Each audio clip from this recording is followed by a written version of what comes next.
អានទឹកនេះចង់ញ៉ាយម៉ែទ្វីឯងទីដឹងហ៎ជីអាតប៉ែនេះចេះតែប្រច័នទៅកើតអត់មើលវ័យសោះអញ្ចឹងបានជាសមរម្យសម្ដីផ្អែមណោះចាប់ផ្ដើមហើយតើយីប៉ែនេះលពូទ្វាចំហទេទៅណាបាត់អញ្ចេះហ៎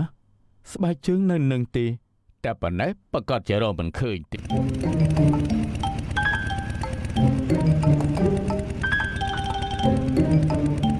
ជំរាបសួរលោកពូណាមីងចាលើកដៃថ្វាយព្រះក្មួយ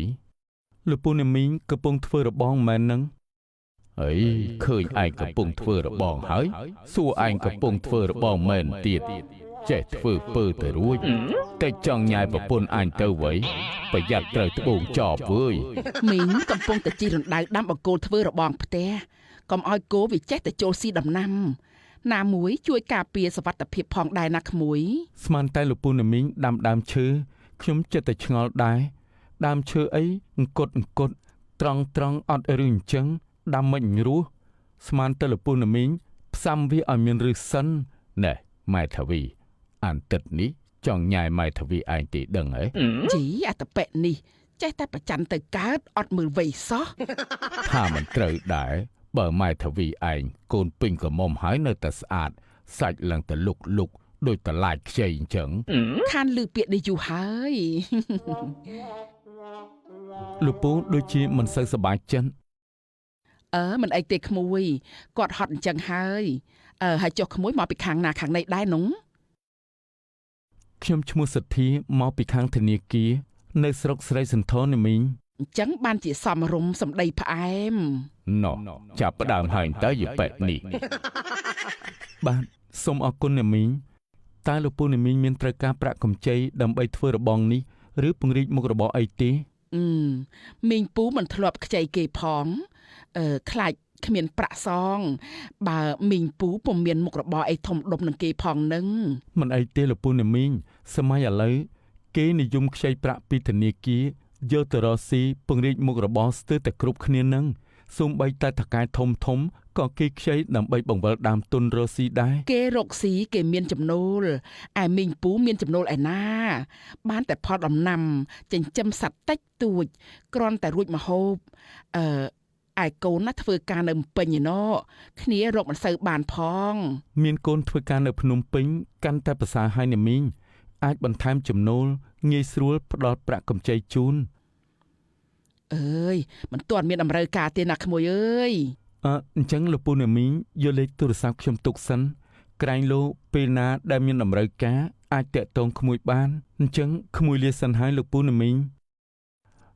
ទៅចុះក្មួយសុខសប្បាយតាមផ្លូវសួស្តីចាជំរាបសួរលោកត្រូវការផាត់មុខធ្វើសក់ទេឬក៏កក់សក់បើខ្ញុំផាត់មុខធ្វើសក់គេថាខ្ញុំខ្ទើយលែងមានស្រីស្រឡាញ់ល្មមបាទខ្ញុំត្រូវការកក់សក់អញ្ចឹងមកកក់សក់មែនថាវីជួយកក់សក់ឲ្យភ្ញៀវមួយបងជាប់ម៉ួយអត់ទាន់រួចដៃទេចាបង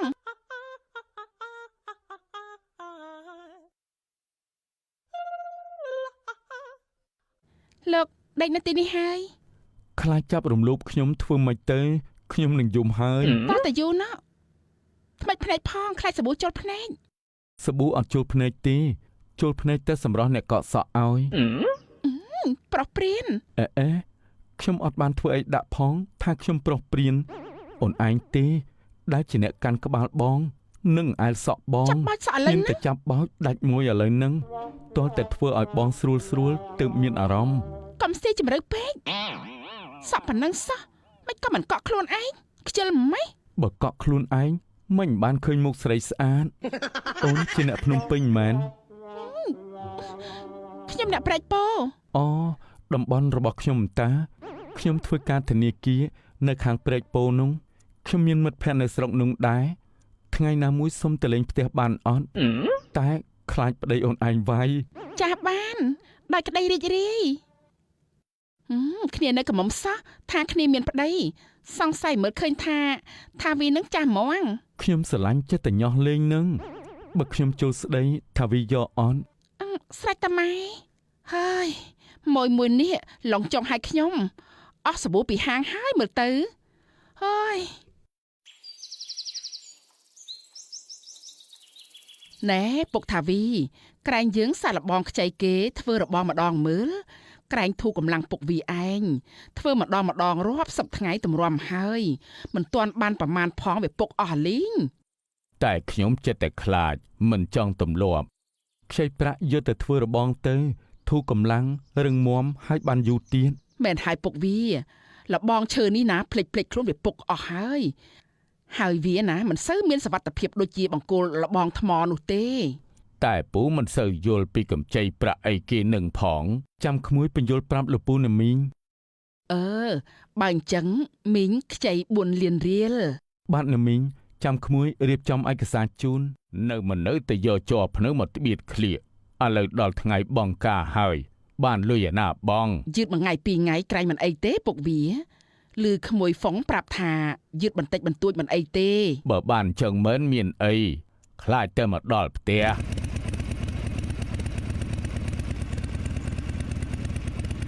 ជំរាបសួរលោកពូណាមីងខ្ញុំទៅរៀបចំឯកសារឲ្យគេក៏ឈៀងចូលផ្ទះលោកពូណាមីងក្រែងភ្លេចថ្ងៃត្រូវបង់ប្រាក់មីងសេរីមិនទាន់បានកូនក៏មិនទាន់ឃើញផ្ញើមកឲ្យសោះក្មួយអើយលោកពូណាមីងចាំជួយខ្ចីអ្នកចិត្តខាងបវលសិនទៅកុំឲ្យយឺតខូចប្រវត្តិសងប្រាក់ពេលខ្ចីលើក្រោយពិបាកឥឡូវក្មួយបញ្ញាប់សូមលាលោកពូណាមីងសិនហើយទៅចុះក្មួយ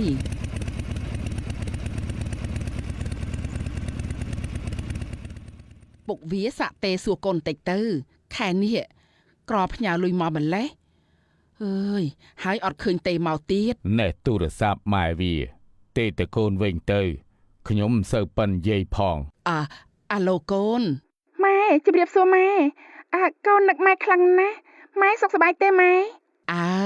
ម៉ែនឹងពុកសុកតែអត់សប្បាយព្រោះដល់ថ្ងៃបង់ការហើយអត់ទាន់មានលុយបង់ឲ្យគេទេកូនហើយកូនក៏អត់ឃើញផ្ញើលុយមកឲ្យទៀតសុំទោសណាម៉ែខែនេះកូនអត់បានជួយពុកនឹងម៉ែទេទូរស័ព្ទកូនខូចកូនយកលុយទុកទិញទូរស័ព្ទអស់ហើយចាំខែក្រោយទៅណាម៉ែអើយចាំមើលម៉ែដោះស្រាយទៀតអញ្ចឹងប៉ុណ្ណឹងបានហើយណាកូនចាស់ម៉ែជម្រាបលាអើយកូនវាអត់លុយដែរណាពុកវាអើយចាំព្រឹកចាំគិតរកវិធីដោះស្រាយទៀត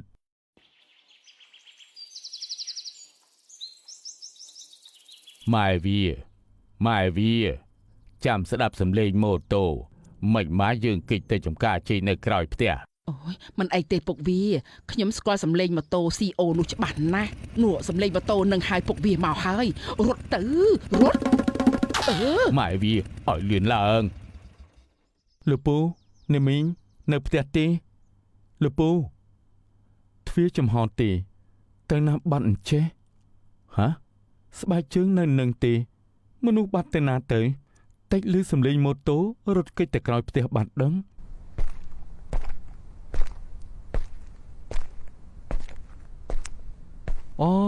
លោកពូណាមីង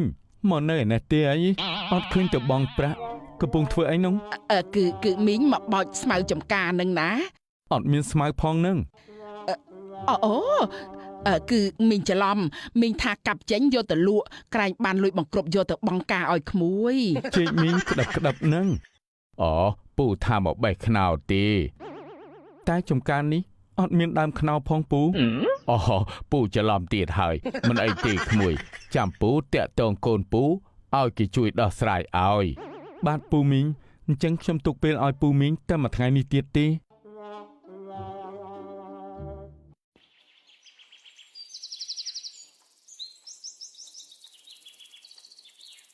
ណែពុកវា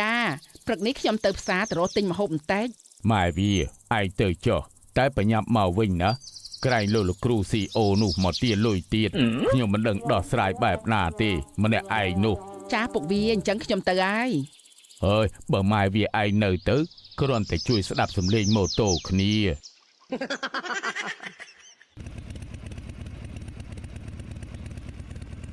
នោះថាមកមែន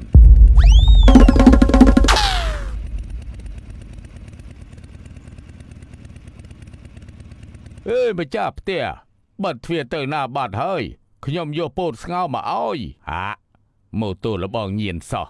ឯងខំទៅរត់គេចតែគេចទៅចំការជេងចឹងលោកគ្រូនោះរកឃើញទៀត អូនឹកឃើញហើយមានតែចូលពីងទឹកម្ដងលើកនេះទើបកិច្ចបានប្រហែលជាមិនចាប់អារម្មណ៍មកមើលពីងទឹកទៀតទេមើលទៅអូជាលោកពូជាលោកគ្រូអើយហើយចុះលោកគ្រូអញ្ជើញទៅណានោះបានលោកពូខ្ញុំទៅផ្ទះលោកពូមុំពូទៅមកពីផ្ទះអាប្អូនមុំដែរតែម្ចាស់ផ្ទះអត់នៅផងពូស្ងោពោតឆ្អិនខំយកទៅឲ្យតែម្ចាស់ផ្ទះអត់នៅសង្ស័យតាពូនឹងឮសំឡេងម៉ូតូគេចទៅចំការជ័យទៀតហើយអញ្ចឹងមានតែបណ្ដាម៉ូតូកុំឲ្យគាត់រត់គេចទៀតតែប៉ុណ្ណេះប្រកាសជារកមិនឃើញ